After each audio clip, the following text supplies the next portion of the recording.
Jack 7. Do we get anything with 4-3? Limp and a shove.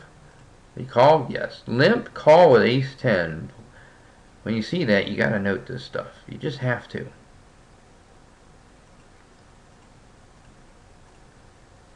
And he held. I mean, he should have just shoved that. Of course, he got a worse hand to shove over him. Limp.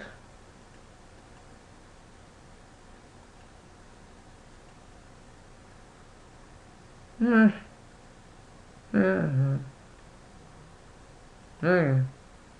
Why not? I don't know. I might be folding it with this stack size, but then again, sometimes you can't be afraid to play a hand like this when people are showing weakness.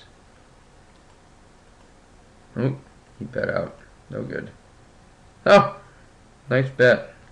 Of course, it got him the side pot. Paid off. 5-6. No.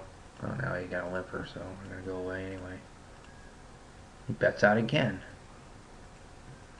Oh, they believe him. 10-4, no. 6-5, no. 4-2, no. Deuces! Ugh. I'm folding. Yep. It's just your stack size is just horrible for that hand. That's one of the other ones, one of the awkward hands I kind of been looking at with this, trying to raise a little bit more often, but under 20 big blinds, but still, you know, not exactly a shove stack. Yeah, just get rid of it. Yep, I like it. Very nice. Alright, where am I? 4-9, no. Queen 8. Oh, and the blinds have just gone up. Limp. Min raise. Fold. No. Why did you do that? I know it's suited. It's a 3-gapper, but I know odds. Yeah, you're getting pre-flop odds. I know. But, I mean, you only have 12 big blinds. You know, so your implied odds are not exactly huge. You know, you hit a queen. You really think you're good? You almost always have to flop the straighter to flush to even think you're good, or 2-pair. It just doesn't happen enough, I don't think. I mean, I know the odds are so tempting because you're the big blind, but you're just not deep enough. Oh no. I could see why we probably went broke here, didn't we? Well, I mean, if you're gonna do this, I guess you're just gonna have to go broke here. I mean, if this is what you've decided to call as a quote-unquote speculative hand, well, you just hit your speculation.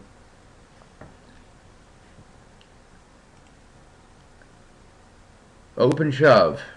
That's one way to do it.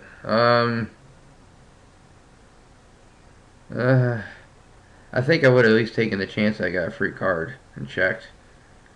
I mean, that screams draw. It really does. Oh, and this guy goes all in over you. That can't be good. What is that, a set? Is that a set? Does he have a made hand, or does he have queens? I mean, he's not giving up queens either. Probably because he thinks you have a draw. I mean, the only draw you can think you have is that you have an 8. Or maybe a pair of 8s, and you hope you have the back door, or not the back door, but the backup of the straight. Or maybe you have 4s even, I don't know. But if he's got anything higher than 8s, or a set, or even ace-7, shit, he might even think it's good. Because there's nothing else there. Oh, he went in too. Oh, he got the bottom end. He had the set. Okay, so, alright, so we're about right.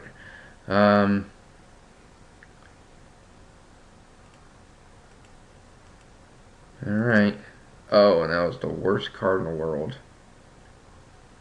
Worst card in the world. Ah.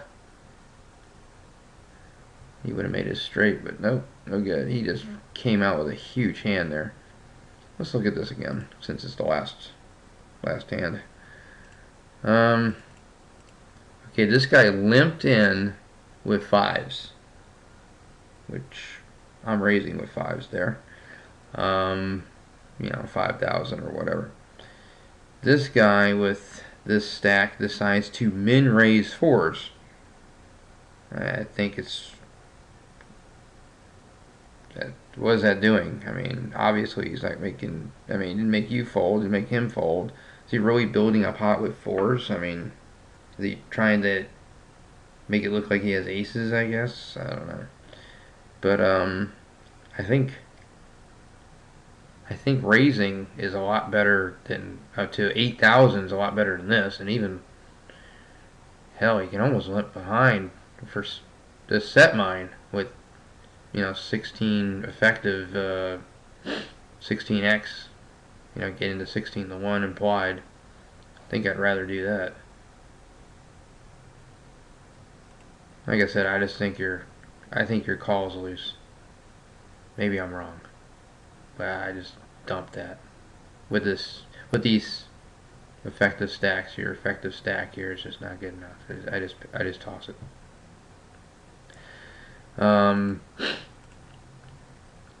But pretty much like you pretty much are going to get it in anyway. You like to get it in right off the bat. I think I would have rather tried to let a guy like this guy here, if he checks also, he makes a continuation bet. Even 10,000, just go ahead and shove, and who knows, maybe he's scared enough to fold, or at least use your equity to get yourself some decent odds or something. I don't know. I don't know about open shoving there. I mean, a limp and a min. I mean, you got to think with the min raise. I'm thinking that's a bigger hand more often than not. You're not making aces fold there by shoving. You think aces or kings or queens are going to fold to you there? No. No, they're not. I don't know. I don't know. Maybe it wasn't so bad. I mean, you can even think you have 12 outs. I can't think. Yeah, I don't know if you can think your 8. Well, you think your 8's good. I don't know. But, yeah.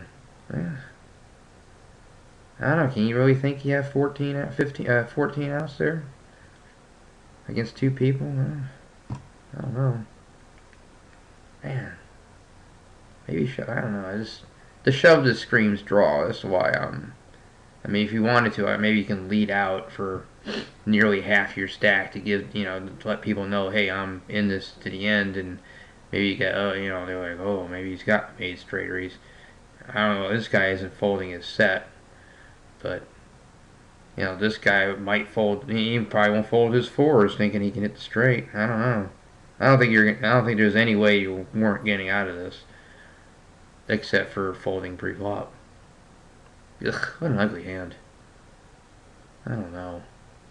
I'm not good enough for this one, I don't think. But anyway, looks like that's the end. Interesting stuff we saw, for sure.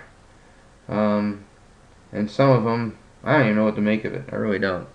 But, a lot of these $2 games, I mean, that's what you see, which you got to be able to take advantage of, which we did to a good extent. I thought he played this pretty well overall. One thing to watch for are those bet sizes. I get, that's my opinion anyway, and maybe some other pros will like the idea of mixing it up, but don't change your bet sizing based on your hand strength. I mean, in my opinion, pick a size and stick to it. And also, there are times, though, the times you can change is if you get caught with a weak hand with a certain bet size, and it's the only time you've shown it. Maybe you could then, if you have another similar hand like that, maybe then change your bet size so people go, okay, well this time he's got a, this time you went 3x, maybe it must be a strong bet. And maybe that'd be the only time you can try to use some deception. Anytime you've been exposed. As long as it keeps working, I'd stick with the same bet size for all my hands, and until one, whatever hand you have, it gets exposed, and then maybe based on that, you can try to change to something else to throw people off, if they're even paying attention. That's the other thing. This $2 game, I'm thinking maybe 3 might be paying attention, but I don't know. Still, overall, I like the way you played this. Overall, I mean, we've hit some spots where maybe we could have done something a little different, but in the long run, I don't know if it's really worse than what I would have done or not. Just different ways to do a couple of different things. That's all.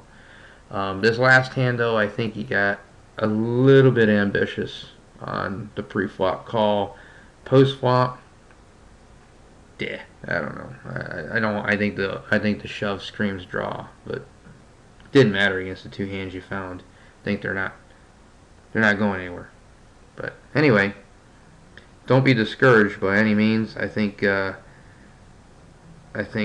are probably one of the better players in the tournament without too much doubt, and you just keep working on that. And who knows, you might surprise yourself and win one of these soon.